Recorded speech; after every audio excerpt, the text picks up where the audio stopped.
Hello दोस्तों, नमस्कार। आज हम करने वाले हैं गवर्नर गवर्नर जनरल एवं वायसराय। ठीक है। और ये पूरी हिस्ट्री का, अगर हम बात करें, पूरी मॉडर्न हिस्ट्री का सबसे इम्पोर्टेंट पार्ट। ठीक है ना। यहाँ से 100% क्वेश्चन आता है इस वाले चैप्टर से।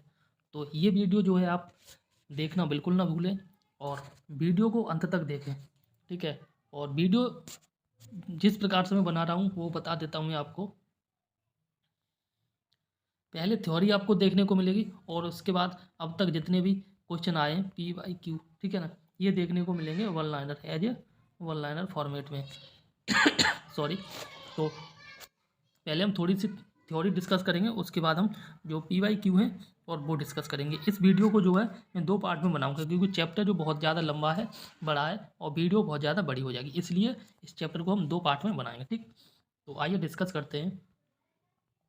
और एक बात और, इस PDF को आप जो है टेलीग्राम चैनल से ले सकते हैं और टेलीग्राम चैनल का लिंक जो है मैंने इस वीडियो को जो डिस्क्रिप्शन है इसमें डाल देंगे, या फिर आप डायरेक्ट जो है टेलीग्राम पे जाके और वहाँ पर सर्च कर सकते हैं। और टेलीग्राम का जो नाम है वो सेम है चैनल के नाम का, टारगेट PCS ओनली। ठीक है ना।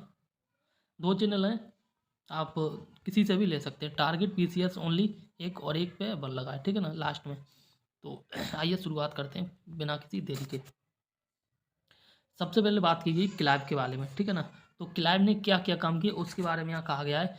क्लाइव जो था, इसने असैनिक सुधार किए थे। ठीक है। और इसके बाद उपहार लेने, जो उपहार ले जाते उनको बंद किया था। इसके बाद निजी व्यापार था, प्राइवेटाइजेशन, इसको बंद कर दिया था। और इसके बाद आंतरिक कर देना अनिवार्य कर दिया था। ठीक। इसके बाद दूसरा सुधार था, दूसरा सुधार जो था ये था सैनिक सुधार। तो सैनिक सुधार में क्या क्या किया था इसने? दोहरा भत्ता बंद करा दिया था। इसके बाद जनवरी और 1766 में यह भत्ता, जनवरी 1766 से यह भत्ता केवल उन सैनिकों को ही मिलता था, या मिलता था जो बंगाल तथा बिहार की सीमा से बाहर के क्षेत्र थे। ठीक।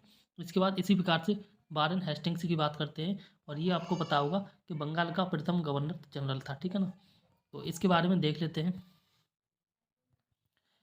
1772 में कोर्ट ऑफ डायरेक्टर्स के आदेश के अनुसार बंगाल में द्वैध शासन को समाप्त कर दिया गया था, और राजकीय जो कोषागार था का स्थानांतरण मुर्शिदाबाद से कहाँ पे कर दिया था? कलकत्ता में। ठीक। इसके बाद इसने और क्या क्या किया था ये देख लेते हैं। कि इसका विचार था कि समस्त भूमि शासक की है, मतलब जो भूमि है, मतलब खेत है, वो सारा का सारा सरकार का है। इसके बाद आगे यहाँ देख लेते हैं, और आगे यहाँ पे कहा गया कि इसने परीक्षण और अशुद्धि के नियम अपनाए और राजस्व के सुधार के लिए। ठीक है ना। इसके बाद ये आगे देखते हैं रेगुलेटिंग एक्ट 1773। तो जो रेगुलेटिंग एक्ट 1773 का है, इसके बारे में देखते हैं कि ब्रिटिश संसद द्वारा बंगाल में पहली बार कॉलेजिस्ट सरकार की व्यवस्था की गई थी। इसके बाद एक अध्यक्ष है और गवर्नर जनरल कहा गया। ठीक है ना। और इसके बाद इसमें 4 सदस्य थे, और इसी एक्ट के तहत जो है 1774 ईस्वी बंगाल का प्रथम गवर्नर जनरल वारेन हेस्टिंग्स को बनाया गया था।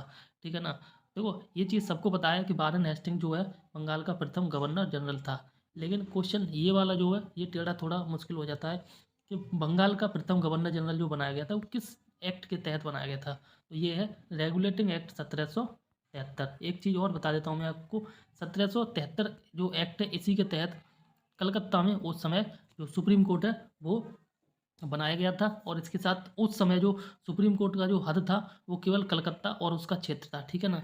आज के सुप्रीम कोर्ट से थोड़ा सा अलग था।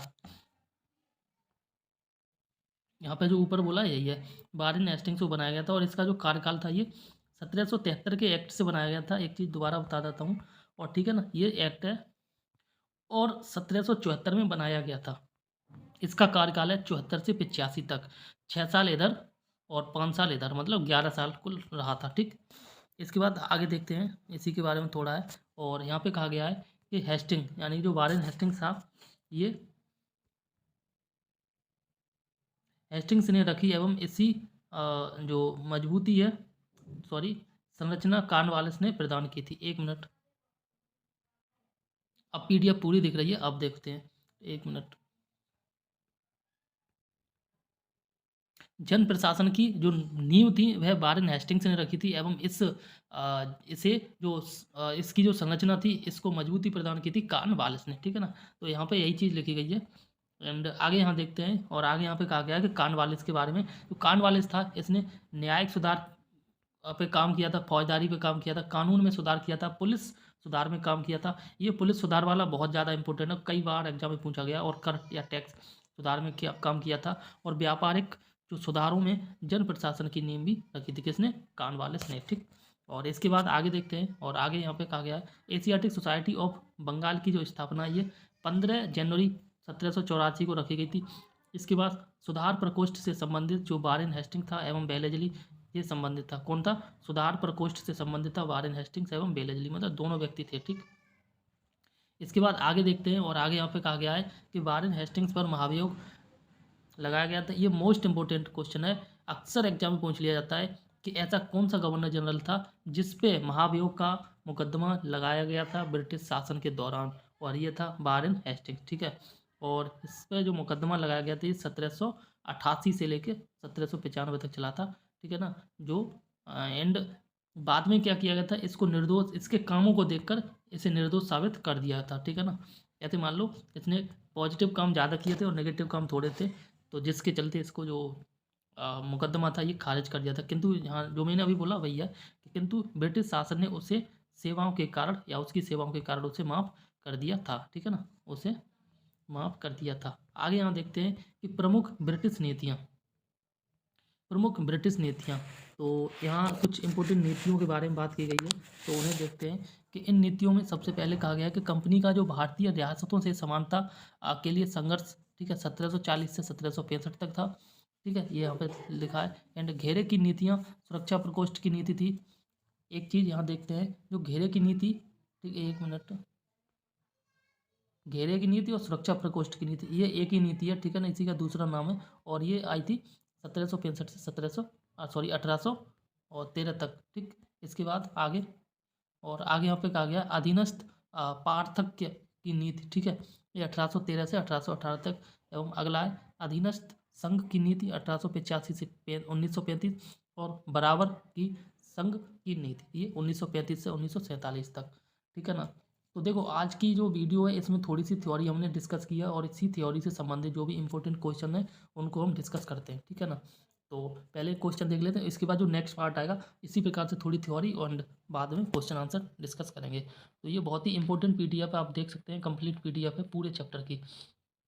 अगर आपके पास बुक नहीं है तो विश्वास मानिए ये पीडीएफ आप पढ़ लीजिए और यहाँ से सारे के सारे क्वेश्चन फंस जाएंगे, क्योंकि इसमें थ्योरी के साथ साथ जो इंपॉर्टेंट क्वेश्चन है जो अब तक एग्जाम में आए हैं वो सारे क्वेश्चन है यहाँ पे इंक्लूड किए गए हैं। तो यहाँ पे पहला क्वेश्चन देख लेते हैं, और पहले क्वेश्चन के बारे में कहा गया कि वारेन हेस्टिंग्स बंगाल का प्रथम गवर्नर जनरल था, ठीक है ना। अभी मैंने डिस्कस किया था 1774 में बना था, ठीक। इसके बाद आगे हम बात कर लेते हैं और नेक्स्ट क्वेश्चन है कि विलियम बेंटिंग को 1833 में भारत का प्रथम गवर्नर जनरल बनाया गया था, ठीक है। इसके बाद नेक्स्ट क्वेश्चन है, और नेक्स्ट क्वेश्चन में कहा गया है कि बक्सर का युद्ध है जो 1764 अक्टूबर 1764 में हुआ था। क्लाइव का पुनः भारत आगमन हुआ था 1765 ईस्वी मई में। और इलाहाबाद की जो संधि है, इलाहाबाद की संधि जो है ये हुई थी 1765 में, ठीक है ना। जो बक्सर का युद्ध हुआ था 1764 में, इसी युद्ध से संबंधित इलाहाबाद की संधि है 1765 में हुई थी। एंड आगे हम बात करते हैं और आगे यहाँ पे कहा गया है कि वारेन हेस्टिंग्स गवर्नर जनरल जो है 1774 में बना था। एंड नेक्स्ट क्वेश्चन है, ये सभी वो क्वेश्चन है जो अब तक एग्जाम में पूछे गए हैं, ठीक है। तो इन क्वेश्चन को देखना बिल्कुल भी मत भूलिएगा। भारत में ब्रिटिश साम्राज्य का संस्थापक कौन था, ठीक है ना, ये था लॉर्ड क्लाइव। इसके बाद कलकत्ता में एशियाटिक सोसाइटी की स्थापना जो है की गई थी 1784 ईस्वी में। 1784 ईस्वी में कलकत्ता में एशियाटिक सोसाइटी की स्थापना की गई थी, और इसी के समय जो है बंगाल का गवर्नर जनरल कौन था, वारेन हेस्टिंग्स, ठीक। इसके बाद नेक्स्ट क्वेश्चन, और नेक्स्ट क्वेश्चन में कहा गया है कि सुरक्षा प्रकोष्ठ की नीति से संबंधित ये कौन था, वारेन हेस्टिंग्स, ठीक है। और इसी को घेरे की नीति भी कहते हैं। वारेन हेस्टिंग्स एवं बेलेजली दोनों ने स्थापित की थी, और इसी नीति को हम घेरे रिंग फेंस की नीति भी कहते हैं, और इसका संबंध भी वारेन हेस्टिंग्स से था, और इसे घेरे की नीति भी कहते हैं, ठीक। इसके बाद आगे कहा गया कि वारेन हेस्टिंग्स ने बंगाल में 1772 ईस्वी में द्वैध शासन की प्रणाली को समाप्त कर दिया था, ठीक है। वारेन हेस्टिंग्स ने 1772 में द्वैध शासन की प्रणाली को समाप्त कर दिया था। एंड द्वैध शासन की जो शुरुआत है ये बंगाल में क्लाइव के द्वारा शुरुआत की गई थी और ये 1765 में शुरुआत की गई थी। ठीक है, और नेक्स्ट में यहाँ पे कहा गया है कि वारेन हेस्टिंग्स पर 1788 से 1795 ईस्वी तक महाभियोग का मुकदमा चला था और बाद में उसे दोषमुक्त कर दिया गया था। ठीक, इसके बाद नेक्स्ट में कहा गया है कि भारत में न्यायिक संगठन की स्थापना वारेन हेस्टिंग्स के द्वारा शुरुआत की गई थी और इसे जो सुदृढ़ रूप दिया था कॉर्नवालिस। ठीक है, ये जो क्वेश्चन है मैक्सिमम जो क्वेश्चन है ये कॉर्नवालिस का नाम आता है। अगर शुरुआत की बात की जाए, स्थापना की बात की जाए तो वारेन हेस्टिंग्स आंसर आएगा, और अगर सुदृढ़ मजबूत की बात की जाए तो कॉर्नवालिस आंसर आएगा। दोनों अगर ऑप्शन है तो कॉर्नवालिस आएगा। ठीक है, और अगर एक ऑप्शन है कॉर्नवालिस है तो कॉर्नवालिस लगाना, वारेन हेस्टिंग्स तो वारेन हेस्टिंग्स को उत्तर देना है। एंड इसी प्रकार से आगे हम बात करते हैं, और आगे कॉर्नवालिस ने संविधाबद्ध सिविल सेवा, ये IPS इसी की बात की जा रही है, भारतीय सिविल सेवा की स्थापना की थी। ठीक है ना, देखो स्थापना के बारे में, लेकिन हालांकि जो स्थापना वो कॉर्नवालिस ने नहीं वारेन हेस्टिंग्स ने की थी, और इसके बाद सुदृढ़ रूप प्रदान किया था कॉर्नवालिस ने। लेकिन इस प्रकार से भी क्वेश्चन आ जाता है। इसके बाद नेक्स्ट, भारतीय लोक सेवा का जो प्रवर्तन किया था ये कॉर्नवालिस ने किया था। क्या कॉर्नवालिस के समय में हुआ था। इसके बाद नेक्स्ट क्वेश्चन है, कॉर्नवालिस की कब्र गाजीपुर में है, और गाजीपुर कहाँ पे है, यूपी में है। ठीक है ना, उत्तर प्रदेश के गाजीपुर में कब्र है कॉर्नवालिस की, और एकमात्र गवर्नर जनरल है जिसकी कब्र भारत में है। इसके बाद नेक्स्ट में कहा गया है कॉर्नवालिस की मृत्यु 1805 ईस्वी को हो गई थी, और इसे स्थायी बंदोबस्त न्यायिक संहिता एवं IPC के जनक के रूप में जाना जाता है। किस के रूप के जनक के रूप में जानता है, स्थायी बंदोबस्त का जनक, न्यायिक संहिता का जनक, और IPC के जनक के रूप में जाना जाता है। ठीक है, इसके बाद नेक्स्ट में कहा गया लॉर्ड वेलेस्ली की सहायक संधि को स्वीकार करने वाला पहला मराठा सरदार था बाजीराव। ठीक है, ये बाजीराव था।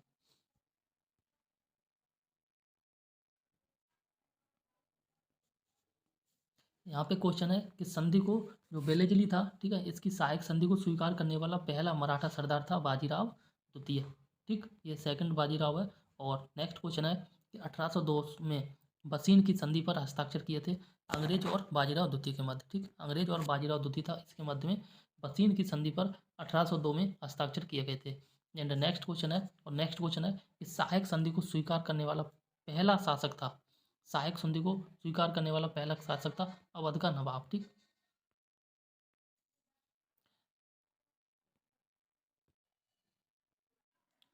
तो दोस्तों इस वीडियो का अभी अंत जो है यहीं पर करते हैं, बाकी का जो नेक्स्ट पार्ट है अगली वीडियो में लेके आएंगे। देख सकते हैं आप, बहुत ही ज़्यादा इंपॉर्टेंट क्वेश्चन है, तो वीडियो को देखना बिल्कुल ना भूलें, और कोशिश करें, अगर आपने चैनल सब्सक्राइब नहीं किया तो प्लीज़ चैनल को सब्सक्राइब कर लें। और इसी प्रकार की वीडियो जो है एग्ज़ाम तक चलेंगी। आपको पता है 14 मई को एग्ज़ाम है। ठीक है, 14 मई को एग्ज़ाम है, और अब समय भी बहुत ज़्यादा है नहीं, तो प्री की अगर आप तैयारी कर रहे हैं तो प्री की तैयारी में अभी ज़ोर से लग जाएं। मैं एक बार दोबारा आपको बता देता हूँ कि अगर आपके पास बुकें नहीं है तो कोई बात नहीं है, आप इन PDF से भी काम चला सकते हैं, और इन PDF और प्लस वीडियो से भी काम चला सकते हैं। लेकिन अगर आपके पास बुक हैं और अगर आप लेना चाहते हैं तो बिल्कुल लें, पहले बुक पढ़ लें। ठीक है ना, और बुक पढ़ने के बाद आप जो वीडियो है ये वीडियो देख लें। क्या होगा कि बुक में जो पढ़ा है वही चीज़ सेम आपको जब वीडियो में मिलेगी तो यहाँ से चीज़ें मजबूत हो जाएंगी और रिवीजन हो जाएगी। ठीक है ना, तो एक्स्ट्रा एफर्ट लगाने की ज़रूरत नहीं होगी। तो इसके साथ एक चीज़ और मैं आपको बता देता हूँ कि अगर आप बुक है, ठीक है, अगर आपके पास बुक है और अगर आप नोट्स बना रहे हैं तो मैं आपसे कहूँगा कि आप नोट्स ना बनाएं, केवल रिवीजन पे ज़्यादा फोकस करें। बिकॉज ऑफ, मैं ये बात इसलिए कह रहा हूँ क्योंकि अगर आप नोट्स बना रहे हैं तो टाइम ज़्यादा लगेगा। ठीक है, नोट्स बना रहे हैं जैसे हिस्ट्री है, टाइम ज़्यादा लगेगा, और हिस्ट्री के नोट्स आपको बने हुए मिल रहे हैं, तो क्यों आप टाइम ख़राब करेंगे। जो नोट्स मेरे वाले हैं, ये नोट्स आप PDF ले लें या प्रिंट आउट करा लें, जो भी सुविधा हो आप करा सकते हैं। एंड मेन चीज़ है कि रिवीजन, ठीक है ना, रिवीजन है मेन चीज़। तो आप जो नोट्स बनाएंगे उससे वो वाला टाइम जो है रिवीजन में लगा देंगे तो ज़्यादा बेहतर होगा। तो वीडियो का अंत जो है यहीं पर करते हैं। अगर वीडियो अच्छी लगी तो प्लीज़ वीडियो को लाइक कर दें, दोस्तों में शेयर कर दें, और चैनल को भी सब्सक्राइब कर लें इसी प्रकार की बहुत सारी वीडियो पाने के लिए। तो तब तक के लिए नमस्कार, जय हिंद।